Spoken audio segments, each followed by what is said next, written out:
हा वाद निर्माण झालेला आहे। विश्व हिंदू परिषद, बजरंग दल यांचं म्हणणं आहे की ज्या पद्धतीने राम मंदिरासाठी संपूर्ण लढा दिला गेला त्याच पद्धतीने औरंगजेबाची कबर हटवण्याकरता आम्ही लढा देणार आहोत। भाजपच्या नेत्यांचं म्हणणं आहे की ही कबर जी आहे ती समूळ नष्ट झाली पाहिजे म्हणून। औरंगजेबाची कबर असेल किंवा अफजल खानाची कबर असेल, या कबरीचं उदात्तीकरण कोणी करू नये या मताशी आम्ही पूर्ण सहमत आहोत। काल परवा सुधीर भाऊ मुनगंटीवार जे भाजपचे ज्येष्ठ नेते आहेत त्यांचं तुम्ही स्टेटमेंट बघितलं।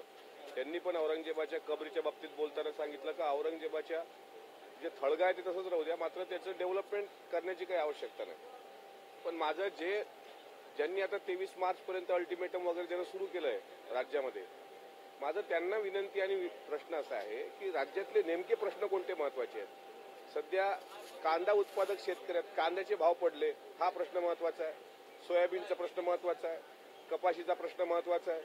त्यानंतर एका शिक्षकाने एक शेतकऱ्याने 3 पानी सुसाईड नोट लिहिलं बुलढाणा जिल्ह्यामध्ये, तो प्रश्न महत्वाचा आहे, पाणी मिळालं नाही म्हणून।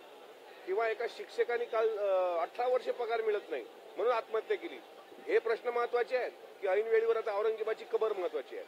दुसरं असं आहे, औरंगजेब ज्या ठिकाणी वार्धक्याने मेला ते ठिकाण म्हणजे भिंगार आणि त्याची कबर आहे खुलताबादला। आता औरंगजेबाची कबर म्हणजे 27 वर्ष संभाजीराजांच्या हत्येनंतर 27 वर्ष छत्रपती ताराराणींनी त्या मोगल सम्राटासोबत संघर्ष केला, तो वार्धक्याने तिथं मेला आणि तिथं त्यानं थळगं बांधलं। आता आपले महापुरुष आहेत, छत्रपती शहाजीराजे, छत्रपती शिवाजी महाराज, छत्रपती संभाजी महाराज, छत्रपती ताराबाई, आणि यांनी ज्याच्याशी लढा दिला तो याच महाराष्ट्रात गाडला गेला, याचा काहीतरी पुरावा पुढच्या पिढीपर्यंत असायला पाहिजे ना। म्हणजे उद्या चालून जर आमच्या पुढच्या पिढ्या विचारतील की अफजल खानाला शिवाजीराजांनी प्रतापगडावर त्याचा कोथळा काढला किंवा औरंगजेब इथे मराठ्यांशी संघर्ष करता करता याच मातीत गाडला गेला, त्याचे पुरावे काय?